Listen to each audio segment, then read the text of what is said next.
मुख्यमंत्री योगी आदित्यनाथ ने सपा बसपा और कांग्रेस को एक साथ निशाने पर लिया। योगी ने कहा कि सपा बसपा और साथ ही कांग्रेस के लोग पूछते थे कि अयोध्या में राम का जन्म हुआ, इसका क्या प्रमाण है। आपने रामनवमी के दिन देखा होगा भगवान राम का सूर्य तिलक हुआ था। देखा ना? देखो, एक तरफ कांग्रेस थी, समाजवादी पार्टी थी, बहुजन समाजवादी पार्टी थी।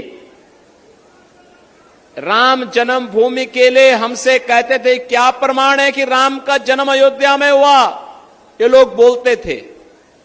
और इन दलों ने तब ये भी कहा था कि राम और कृष्ण तो हुए ही नहीं, जैसे कि इस सृष्टि के पहले कांग्रेस, सपा और बसपा ही पैदा हो गए थे, बाकी तो कोई हुआ ही नहीं था। ऐसा दिखाने का प्रयास कर रहे थे।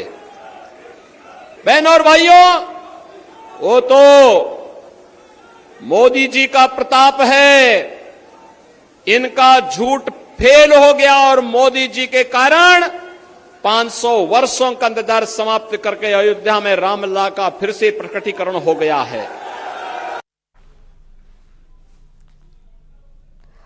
फतेहपुर सीकरी से बीजेपी प्रत्याशी राजकुमार चाहर जनसभा को संबोधित करते हुए भावुक हो गए। दरअसल मुख्यमंत्री योगी राजकुमार चाहर के समर्थन में जनसभा को संबोधित करने के लिए पहुंचे थे और राजकुमार चाहर ने सीएम योगी के सामने जनता से चुनाव में समर्थन देने की भावुक अपील की।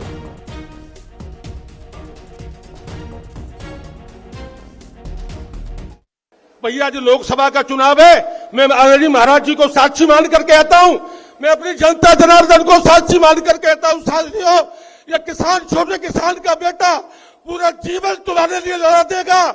अब क्या मैं कम आया हूं तो आगे ज्यादा आ जाऊंगा। मेरे साथियों, मुझे जनता की सेवा करने से कोई रोक नहीं सकता।